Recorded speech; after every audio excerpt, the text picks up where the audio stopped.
I went into the service. I was there, and as we would have the little training for the guard duty, I know that during this training that I was in front of a PX, and I simply just stepped from this guard post to go in there and to get a candy bar, a Coke, I don't remember, and I walked out, and later on, it's just such a simple thing, and I shouldn't have done it, but nevertheless, someone did tell on me.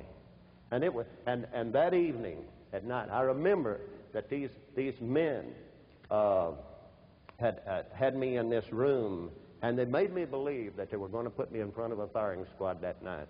And I know that the trembling and the fear, and I really believe them. I believe this is my last night. This is it. I mean, I've heard of things like this, and I really didn't know, and they knew I didn't know because they were enjoying what they was watching there. And this went on, and then I would leave the room. They would bring me back in, and it would go through the thing all over again, and finally late that night, they told me to go on with the barracks. I couldn't believe that they just let me go to my barracks. Here I'm waiting to be killed, trembling in fear. And here they were telling me that I could go back to my barracks. And then I realized that they had just toyed with me. And then the enemy just put the thoughts and the hostility and the hate and the murder to tear and come against, to tear down. That's the only weapons. I didn't know the weapons of Jesus. I was receiving in my mind the weapons of the devil to come against these people who had toyed with me and everything. And it built this hostility up in me. I didn't want to drink. And finally I came to a place where I decided there might be some kind of escape because of the torment that was in. And then when I started drinking, I did start drinking, and such hostility is in me. It came out. I come back and turning over beds and everything throughout the barracks.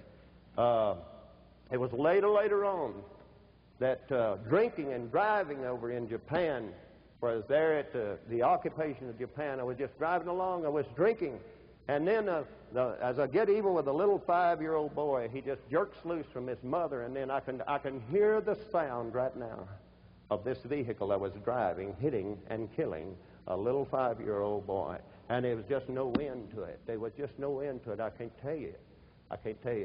There's no way to me explain to you the hours and the time that I look at this little 5-year-old boy and look at myself. I literally despise myself and everything about myself. And the enemy just continued to tear down and destroy everything in my life. I come out of the service. I knew terrible things were wrong with me. I thought I had already seen the church. And the world was telling me, and they already had me programmed to hang in there. Hang in there. Keep a stiff upper lip. Hang on, what they're telling you, hang on to pride. Pride. And I was hanging on there. And I was keeping a stiff upper lip. And there was just not much left in me. As the drinking continued, and as I learned about drugs. So a man who owned a truck stop dropped some in my coffee and then asked me later on how I felt. And boy, I tell you what, that was a new escape. And then that was before this thing was even popular. And there became something else, an escape. I decided as my thoughts in my mind, if I just lived 5 more years, if that's the extent of my life, it beat the torment to live another day or anything like I'd been living before. So I found it in drugs rather than found it in Jesus. And so as my life continued to spiral downward and downward and into the pits of darkness, I came to a place I wanted to kill myself. I couldn't live anymore. I didn't want to live. And I remember in the loop in Chicago, I went up to the exits and everything to get up on top of a 60-story building. I was a steel rigger at the time. I liked being a steel rigger because I could move and I could run. My average change of residence was every 6 months. I never stayed in any place from the time I was 17 until I was 43 years, more than average of 6 months. I always had to keep moving. I had to keep running. I had to keep going. And I remember I got on this building and drugs and all, and I leaned over that I'm going to go off of this building. And I leaned way over, and just one thought, and I can go ahead and jump. Just one thought. Come on, if that thought would come on, I'll end all this right now. As I leaned over this, and I think back, I could not. All I could do is just lean over, and just that little push, just that little help to where I could go on, I couldn't get it. So finally I decided, I'll just run around the coping of this building, and I'll just stumble, and I'll fall off of it and trip. And I did run around. And I didn't stumble. And I didn't, obviously, fall off the building. And I left, and I would go to bridges, different times, always alone. And to lean over the bridge. Maybe this is the time that I can end all of this. I remember going through and crossing rivers in freezing weather. I remember one particular time just running, and everything was after me. And just running and crossing rivers in freezing rain. I mean, freezing weather, rather.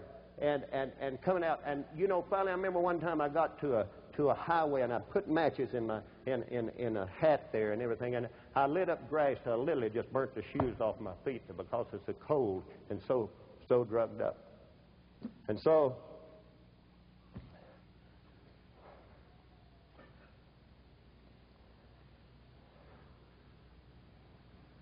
I began to think about my life, and my brother came to get me. I think at the time I was in Detroit, and he came to get me, and I recall as he was taking me to Ohio that when we'd pass under the bridges and everything, I would hide down in the floorboard of the car because I figured that people would be on the bridges. They were trying to get me. They were after me. They were trying to get me and to see me, and they wouldn't see me in the car, and I'd hide. And of course, I went to a mental institution. You know what we tell folks like that? Jesus can't help you.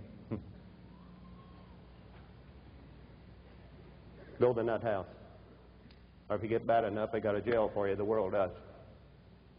Well, of course, I really wasn't thinking about Jesus. I thought I'd already knew about that. Folks that I saw couldn't even help themselves. How could they ever handle something like me? But I did. I went there. So hurting. I can't tell you, folks. I can't tell you what I see. And a little while I know, I can come to anyone that when the Lord's grace is in my life, that I can't see some part of my life. And anybody, a hurting person can understand somebody else is hurting. That's hurting. And brother, I know it. And so, the Lord in His grace. I went to this, everything is in my life. I began sharing and relating. I was told to just tell it all to this psychologist in this mental hospital. It's a veterans hospital. It's a mental part where they dealt with the psychology. And then I did. I told him intimate things that I have never related to anyone in my life. And as this went on for 6 months, at the end of 6 months, I came to a place there where finally, this is the day I get the answer. This is the day I sit across from a desk and I have the answers to why I'm so different, to all the torment and all the bondage. I sit across the desk from this psychologist, and quite naturally I had leaned over because I put everything I had into it that 6 months, and I was wondering if I'd left anything out.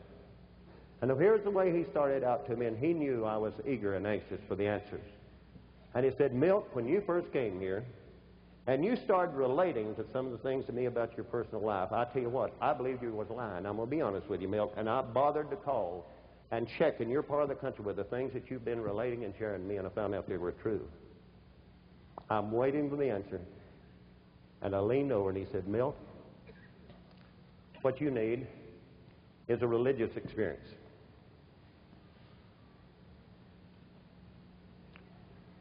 And I was thinking religious experience. I was thinking God. And he said, but you can't have one.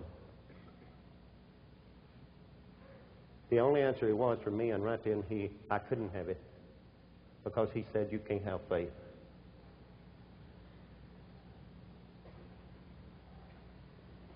I was talking to the powers of darkness. But he spoke a curse on me because I received that in my heart. I received those words in my heart, and I believed that even God couldn't help me. And bad matters became worse. And then the hostility and everything that was there and had been there began to come out in a form of looking for bullies and things like that. And the people had always hurt other people with everything because I couldn't see the invisible powers of darkness behind all these circumstances that had involved my life. Quite naturally, bad matters became worse, and I was in another mental institution there for several months. I left there, my life continually got worse and more bondage. I even got to Atlanta, Georgia, and I'm telling you, when you become a robot and when you belong to the devil, you act like the devil. You're the image and likeness of him, and I want you to tell you that he had my life. He totally had my life lock, stock, and barrel, and I was being destroyed by the minute. And in Atlanta, Georgia, I'll not go into detail. I couldn't even stay in Atlanta, Georgia because of the trouble and everything that I was in Atlanta, Georgia. And I left Atlanta, Georgia, and went to Blue Ridge, Georgia, and I was on a lake. And I remember I was spending some time with myself, and I walked through the woods. And I'm thinking about here I was over 40 years old, and I look back at my life, and I look at this world, and I say, you know, I didn't know anything about God, but I knew this world was phony as a $3 bill. I'm telling you what, I was sick and tired of these roles that I was playing that hang in there and keep a stiff upper lip and everything. And I started looking at the roles that this world all play. Everybody's playing a role. Everybody's acting. And everyone is playing. And you know, and everything, I thought, they've got to be some purpose. Something's made me. Someone has put me here. And I got to thinking, if all there is for me to live this life and then die, I'd been better off never to be born. They've got to be some kind of purpose in my life. Immediately I think of God, and when I think of God, I think about the people in church. And in the Lord, I just got my mind past them long enough to say, God. And I've never asked anything more serious in my life. I said, God, if you're real, please show me. And as ignorant as I was, the only thing I knew to do is just look for a tree to move or a light to flash. That's the only thing I knew. And I know I looked, and I didn't want to miss it. I was alone. There was no one watching me. And I wanted to make sure I didn't miss that light or the tree move or something like that, because that's what the way I was looking for him. But I called on God. I'd been involved already in 2 broken marriages. I crippled everything I ever got around. Why not? I was crippled. And then a girl that I'd met years before, my wife, Joyce.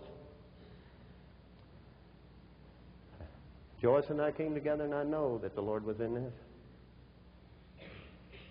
But you know, I wanted to talk to. I went around anybody who could talk to God, about God about. But you know, I knew she taught Sunday school. Of course, at the time, I didn't know she's a lost Sunday school teacher. But anyway, I could talk to her, and I remember that when I'd start talking to her about the Lord, things would just stir up in me, and I couldn't stand it. I just had to, and people today don't understand that someone begins talking about the Lord and everything, what stirs them up that they got to go, and they just can't stand it. See, I was so demonized. I was so under the control of powers of darkness, and just a little bit I was speaking with all that I could right there, not understanding, but I always believed that there's some kind of invisible force that was destroying my life. And I didn't understand anything about it. I didn't understand about God. And my mind was just gone, practically. We married, and shortly after we married, I had a heart attack. I was taken to the hospital in a short time. I had open heart. They prepared me for open heart surgery. They said I was like sitting on a powder keg. This was when open heart surgery was new. And as I found out later, mostly from the nurse and some of the things from the doctor, that I had been on the heart and lung machine longer than anyone had ever survived it in that hospital.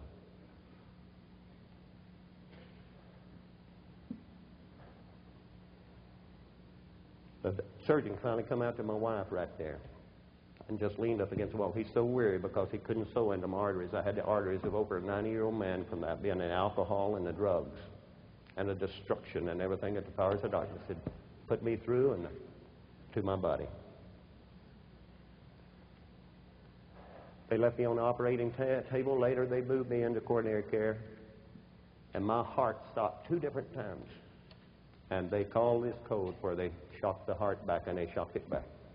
I stayed there just a few days, and they sent me home. Doctors, they didn't complete the surgery, and part of the surgery didn't complete, wasn't even working. And I went home a dying man. And I'll tell you something else that happened in my life. I had the fear of God in my heart. I knew there was a God. I want you to know that I knew there was a hell. And I'd lay there at night, and I'd watch my wife go to sleep. I'd know, just like something you'd taken time